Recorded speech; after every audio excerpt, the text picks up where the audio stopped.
You're scum. You're a dirtbag. And you love gaming, huh? Have I got gaming for you? I've got gaming up the wazoo. We're building a custom water-cooled PC with a retro 80s Miami theme.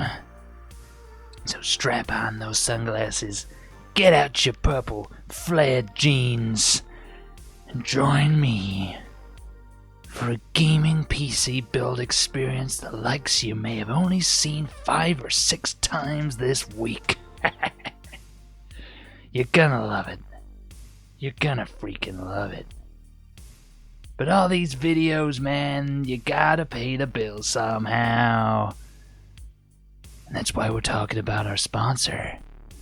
Right, I think that's just about enough of the cringe intro now. We can't keep that going any longer, but we do need to talk about our sponsor, which is JCPCCustoms.com. We'll keep this short and snappy. There are 3 ways to get a baller gaming PC from JCPC Customs. Number 1, ready-to-go PC section, where we've got pre-built PCs, ready to ship out in as little as 2 business days.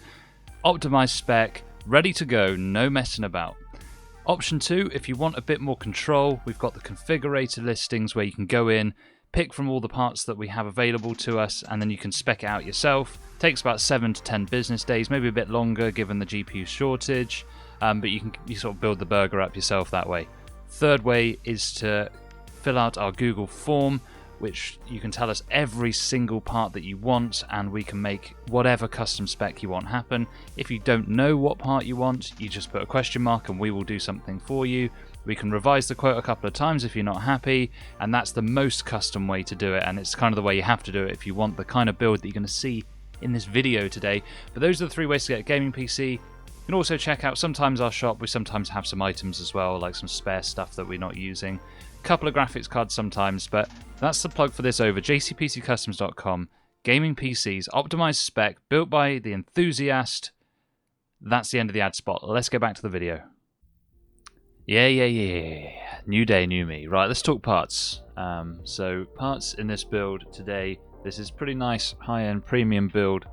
We're not going overboard because we don't want to skyrocket this price into the £4,000 mark. So we're going with the CPU Ryzen 9 5900X 12-core 24-thread. It's touted as the gaming king. I mean, really, the gaming performance is going to be the same on this compared to like a Ryzen 7 5800X. But you do get that flexibility if you want to do streaming, content creation, that kind of thing. It's quite nice to have the Ryzen 9, so can't knock that whatsoever. Motherboard X570 Tomahawk Wi-Fi by MSI. Nice VRMs, nicely built with decent Wi-Fi as well. For memory, we've got 32 gigs, that's 2 lots of 16, DDR4 3600, G-Skill Trident Z Neo RGB. Mainly got this one in just for the looks of it because it looks really nice. There are much higher performance sticks out there. If you want performance, what you want to get is Patriot Viper DDR4 4400 CL19. Tune that down to 3600 speed, and then get the timings as tight as you can. And that will help with the FPS in some games like Warzone, that kind of thing. The storage on this one is a 1TB Samsung 980 Pro, which is a PCIe Generation 4 SSD. Mainly bought this for the premium factor. The reality is, for gaming, Gen 3 is just going to be pretty much exactly the same, but it's nice to put that in there because this is a premium build. Video card is the Gigabyte Gaming OC Waterforce WB, so WB meaning water block already attached, right? It's RTX 3080, 10 gig.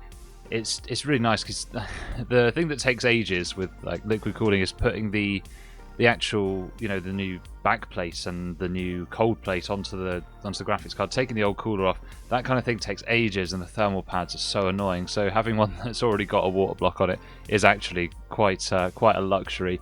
I think it looks pretty nice. It's going to fit in with the theme that we've got here. It doesn't look as nice as slapping an EK water block on, but it still looks pretty good, and it fits with the overall aesthetic that we're going for. Case, Phanteks P500A.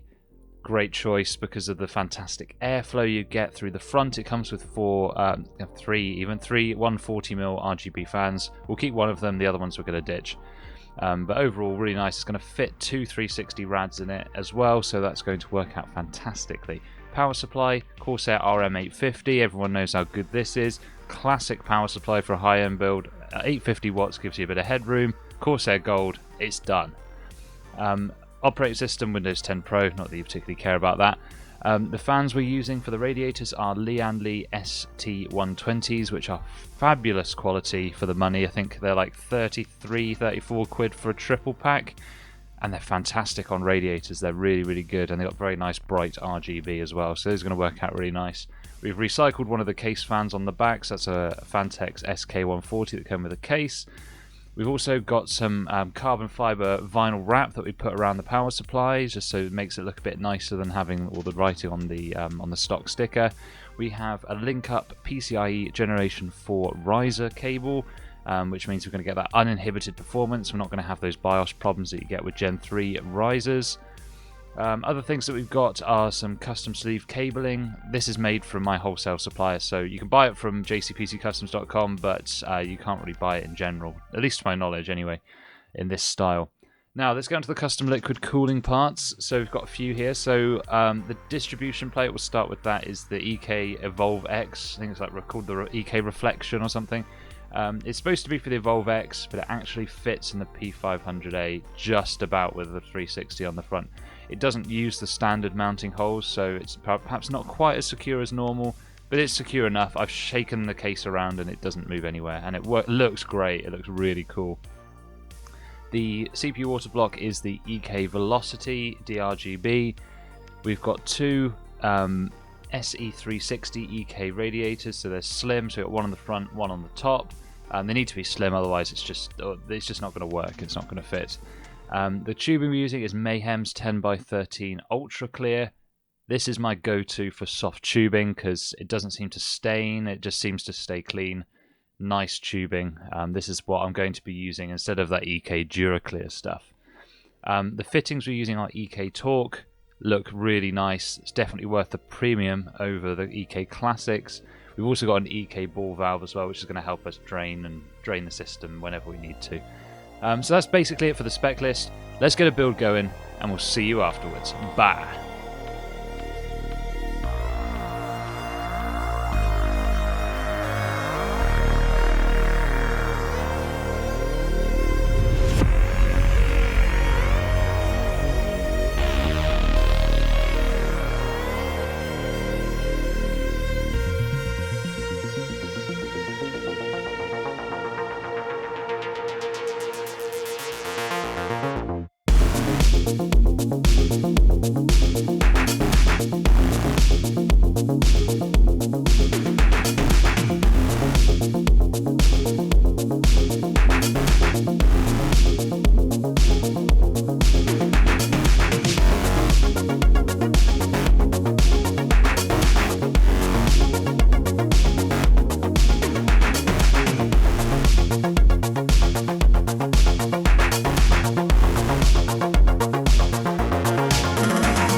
Old Slick Daddy's back. Hope you enjoyed the build, kids. See, I thought this was freaking gorgeous. This is probably my favourite build that I've done so far. Maybe it's tied with the one that I did with the hardline tubing for myself, but I think this just turned out so nicely, and I'm just so pleased. From maybe some of the buildtage footage, you might have seen that top right tubing run, I've changed it because it was leaking a little bit. We also had a leaky radiator which we had to return, so we didn't shoot that because otherwise this video would have been even longer. But that short run just didn't work, it was crimpling the tube too much, so we just took sort of a longer sideways sort of little curve, and I think that turned out really nice. It's been leak tested now for several hours with no issues, running really nicely, looks absolutely baller. Just so nice. Temperatures have been well in check, so we'll put the official figures up on the screen here using Prime 95, but for a Ryzen 9, temperatures looking pretty nice, and that graphics card temperature, as expected, is very low indeed. Absolutely fabulous, and it looks the part as well.